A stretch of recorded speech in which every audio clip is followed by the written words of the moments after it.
Hai, Assalamualaikum warahmatullahi wabarakatuh.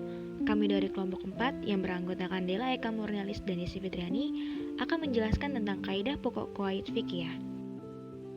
Kaidah fikih merupakan simpul-simpul umum dari beberapa permasalahan hukum Islam yang dapat digunakan oleh kalangan awam maupun fuqaha dalam mencari solusi permasalahan hukum yang muncul di tengah masyarakat dalam berbagai tema baik ibadah, muamalah, maupun isu-isu hukum kontemporer.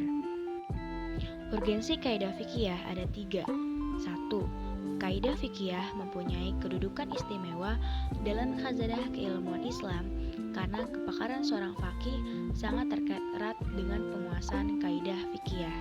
Yang kedua, dapat menjadi landasan berfatwa. 3. Menjadikan ilmu fikih lebih teratur sehingga mempermudah seseorang untuk mengidentifikasi fikih yang jumlahnya banyak. Berikut kaidah pokok qawaid fikih.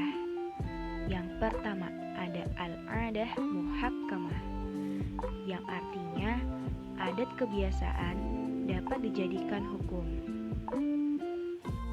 Definisi adah menurut Ibnu Nuzaim yaitu sesuatu ungkapan dari apa yang terpendam dalam diri, perkara yang berulang-ulang yang bisa diterima oleh tabiat atau perangai yang sehat. Dalam pengertian dan substansi yang sama dikenal dengan urf.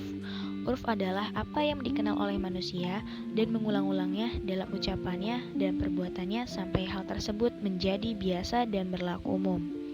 Syarat-syarat adat atau urf menurut Profesor Dr. Haji Rahmat Syafei MA sebagai berikut.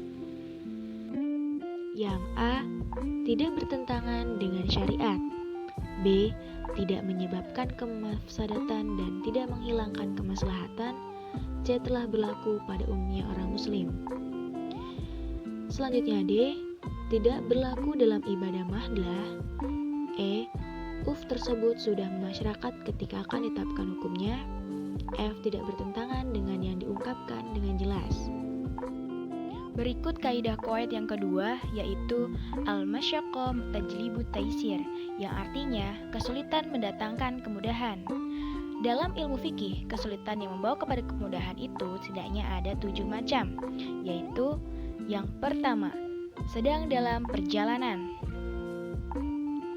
Kemudian yang kedua, keadaan sakit, misalnya boleh tayamum ketika sulit memakai air, sholat fardu sambil duduk.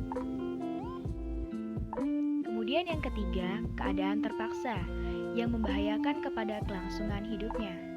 Yang keempat, lupa. Yang kelima, ketidaktahuan.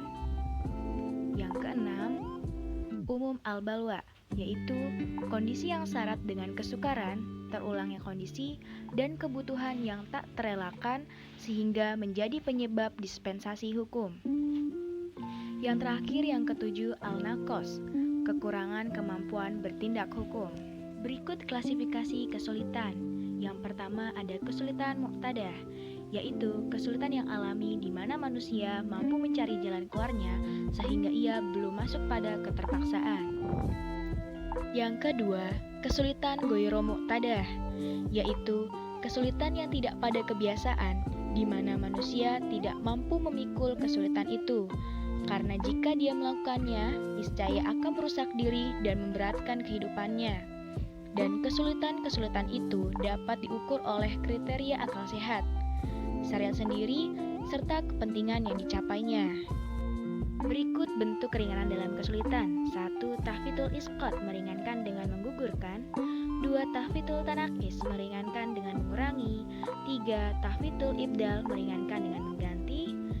Yang keempat, tahfitul takdim, meringankan dengan mendahulukan waktunya. Yang kelima, yaitu ada tahfitul takhir, meringankan dengan mengakhirkan waktu. Yang keenam, tahfitul tarkis, meringankan dengan kemurahan. Kaidah qawaid yang ketiga yaitu al-yaqinu la yujal bishisyak, yang artinya keyakinan itu tidak dapat dihilangkan dengan kerugian. Di dalam kitab-kitab fikih banyak dibicarakan tentang hal yang berhubungan dengan keyakinan dan keraguan.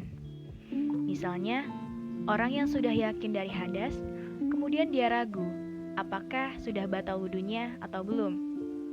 Nah, maka dia tetap dalam keadaan suci. Hanya saja, untuk berhati-hati, yang lebih utama adalah memperbarui wudunya.